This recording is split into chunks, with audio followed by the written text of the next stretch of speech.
ಕೀರ್ತನೆಗಳು 145ನೇ ಅಧ್ಯಾಯ ವಾಕ್ಯ 8. ಸರ್ವೇಶ್ವರನಾದ ಯೇಸು ಪ್ರಭು ದಯಾನಿಧಿ, ಕೃಪಾಸಾಗರನು, ಸಹನಶೀಲನು, ಪ್ರೀತಿಪೂರ್ಣನು. ಯೇಸು ಪ್ರಭು ದಯೆಯು ಕನಿಕರವುಳ್ಳವನು ಹಾಗೂ ಪ್ರೀತಿಪೂರ್ಣನು, ಸಹನಶೀಲನು ಹಾಗೂ ವಿಶ್ವಾಸಪೂರ್ಣರು ಆಗಿದ್ದಾರೆ. ಕೀರ್ತನೆ ಅಧ್ಯಾಯ 6 ವಾಕ್ಯ 2. ಕರ್ತರೇ, ನನ್ನನ್ನು ಕರುಣಿಸು, ನನ್ನನ್ನು ಕನಿಕರಿಸು. ಈ ರಾತ್ರಿಯ ವೇಳೆಯಲ್ಲಿ, ಈ ರಾತ್ರಿಯ ನಿಮ್ಮ ಜೊತೆ ಕಳೆಯುವಾಗ ನನ್ನ ಮೇಲೆ ದಯೆ ತೋರು. ಸರ್ವೇಶ್ವರ ಕರ್ತರೇ, ನನ್ನ ಮೇಲೆ ದಯೆ ತೋರಿರಿ, ಏಕೆಂದರೆ ನೀನು ದಯಾನಿಧಿ ಹಾಗೂ ಕೃಪಾಸಾಗರನು.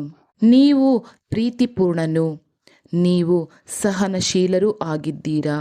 ನಿಮ್ಮ ಶಕ್ತಿ ಅಗಣಿತವಾಗಿದೆ ದೇವರೇ. ನಿಮ್ಮ ಪ್ರಸನ್ನತೆ ಸಿಗುವಾಗ ನಮಗೆ ಅದ್ಭುತ ಯೇಸುವೆ. ನನ್ನ ಮೇಲೆ ದಯೆ ತೋರಿರಿ. ಒಂದು ಕ್ಷಣ ಮೊಣಕಾಲೂರಿ ಆ ನಮ್ಮ ಯೇಸುವಿಗೆ ವಂದಿಸೋಣ, ಆರಾಧಿಸೋಣ ಹಾಗೂ ನೆನಪಿಸೋಣ. ಅವರು ನಮಗಾಗಿ ಮಾಡಿದ ತ್ಯಾಗವನ್ನು. ಯೇಸು, ನೀವು ನನಗೋಸ್ಕರ ನನ್ನ ಪಾಪ ಹೊತ್ತುಕೊಂಡೆ, ನನ್ನ ದರಿದ್ರತನ ನೀವು ಹೊತ್ತುಕೊಂಡಿದ್ದೀರಪ್ಪ. ನನ್ನ ರೋಗ ರುಜಿನ, ನನ್ನ ಕಷ್ಟ, ಸಮಸ್ಯೆ, ನೋವು, ಸಾಲದ ಭಾರ, ನನ್ನ ಶಾಪ, ನನ್ನ ಅಪರಾಧ, ನನ್ನ ಬಡತನ ಎಲ್ಲವನ್ನು ಹೊತ್ತುಕೊಂಡು ಶಿಲುಬೆಗೆ ಏರಿ ಪ್ರಾಣ ಕೊಟ್ಟ ಯೇಸುವೇ, ನಿಮಗೆ ಸ್ತೋತ್ರನಪ್ಪ.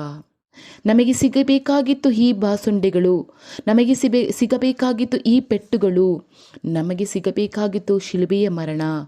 ಆದರೆ ಯೇಸು ನಮ್ಮ ಸಂಕಷ್ಟಗಳನ್ನು ತಾನೇ ಅನುಭವಿಸಿದರು. ಯೇಸಪ್ಪ, ನಿಮಗೆ ಎಷ್ಟೊಂದು ಪ್ರೀತಿಯಪ್ಪ ನಮ್ಮ ಮೇಲೆ. ನಿಮಗೆ ಎಷ್ಟೊಂದು ಸ್ತೋತ್ರ ಹೇಳಿದರೂ ಸಾಲದಪ್ಪ. ಕೋಟಿ ಸ್ತೋತ್ರನಪ್ಪ ನಿಮಗೆ. I love you Jesus, I love you so much Jesus. ಈ ಕ್ಷಣ ದೇವರಲ್ಲಿ ಪ್ರಾರ್ಥಿಸೋಣ. ಈ ರಾತ್ರಿ ಒಳ್ಳೆಯ ಆರೋಗ್ಯ ಸಿಗಲಿ ಎಂಬುದಾಗಿ. ಭಯಂಕರವಾದ ಸ್ವಪ್ನದಿಂದ, ಬಲಹೀನತೆಯಿಂದ, ಅಡಚಣೆಯಿಂದ, ಕಿರಿಕಿರಿಯಿಂದ, ಬೇಸರದಿಂದ, ಕಳವಳದಿಂದ ನನಗೆ ಬಿಡುಗಡೆ ಕೊಡಿ ಅಪ್ಪ. ಭಯದಿಂದ ಪಾರು ಮಾಡು ತಂದೆಯೇ. ನಿದ್ರೆ ಬಾರದೆ ಎಲ್ಲ ಕಡೆ ತಿರುಗಾಡುತ್ತೇನಾ? ಕಣ್ಣಿನಿಂದ ಕಣ್ಣೀರು ಬರುತ್ತಿದೆಯಾ? ಸಡನ್ ಆಗಿ ಭಯಂಕರವಾದ ಕನಸು ಬಂದು ಎದ್ದು ಕೂತುಕೊಳ್ಳುತ್ತೀರಾ ಅಥವಾ ಕಿರುಚುತ್ತೀರಾ? ಡಿಪ್ರೆಷನ್ಗೆ ಹೋದ ರೀತಿ ತೋರುತ್ತಿದೆಯೇ? ಪಕ್ಕದ ಮನೆಯವರ ಕಿರುಕುಳ, ಚಿತ್ರಹಿಂಸೆ ಇದೆಯೇ? ದೇವರ ಬಳಿ ಒಪ್ಪಿಸೋಣ ಇದನ್ನೆಲ್ಲ. ಟ್ಯಾಬ್ಲೆಟ್ ತೆಗೆದುಕೊಂಡು ಸುಸ್ತು ಆಗಿದೆಯಾ? ಆಗಲೇ ದೇವರಾದ ಯೇಸು ಇದನ್ನೆಲ್ಲ ಅವರ ದೇಹದಲ್ಲಿ ಒತ್ತುಕೊಂಡಿದ್ದಾರೆ. ನಮಗೆ ನೆಮ್ಮದಿಯಾಗಿ ಇರಲು, ಸುಖವಾಗಿ ಇರಲು. ಸೊ ನಾವು ಚಿಂತಿಸುವುದು ಬೇಡ. ನಮ್ಮ ವಿಶ್ವಾಸದ ಯೇಸುವಿನ ಬಳಿ ಪ್ರಾರ್ಥಿಸೋಣ. ಅವರು ನಮ್ಮ ಬಳಿ ಬಂದಿದ್ದಾರೆ. ನಮಗೆ ಬಹಳಷ್ಟು ತುಂಬಿ ತುಳುಕುವಷ್ಟು ಜೀವಿತವನ್ನು ಕೊಡಲು ಅವರು ಜೀವಿತದ ಸ್ವರೂಪವಾಗಿದ್ದಾರೆ. ಜೀವವನ್ನು ಕೊಡುವ ಕರ್ತರು ಆಗಿದ್ದಾರೆ. ಅವರು ಜೀವಿತದ ಸಾಗರವಾಗಿದ್ದಾರೆ.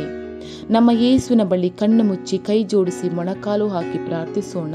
ಯೆಶಾಯ 58ನೇ ಅಧ್ಯಾಯ ವಾಕ್ಯ 9 ಹೇಳುತ್ತದೆ, ಆಗ ನೀವು ಕೂಗಿದರೆ ಸರ್ವೇಶ್ವರ ಆತನು ಉತ್ತರ ಕೊಡುವನು.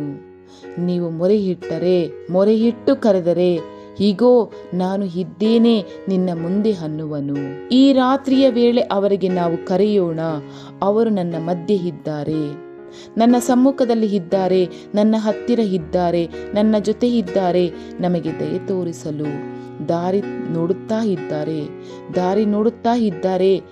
ನನ್ನ ಮಕ್ಕಳು ನನ್ನನ್ನು ಕರೆಯುತ್ತಾ ಇದ್ದಾರಾ ಎಂದು. ನನ್ನ ಸಂಪೂರ್ಣ ದೃಷ್ಟಿ ಯೇಸುವಿನ ಮೇಲೆ ಕೇಂದ್ರೀಕರಿಸೋಣ. ನಮ್ಮ ಬಲಹೀನತೆ ಅವರ ಕೈಯಲ್ಲಿ ಒಪ್ಪಿಸೋಣ. ನಮ್ಮ ಸಮಸ್ಯೆ, ಬಲಹೀನತೆ, ಆಲಸ್ಯತನ, ಕಷ್ಟ, ಭಯ ಎಲ್ಲವನ್ನು ಯೇಸುವಿನ ಕೈಯಲ್ಲಿ ಒಪ್ಪಿಸೋಣ. ಆಮೇನ್, ಆಮೇನ್ ತಂದೆಯೇ. Thank you Lord Jesus Christ. I love you Jesus. Thank you Jesus. Thank you Holy spirit.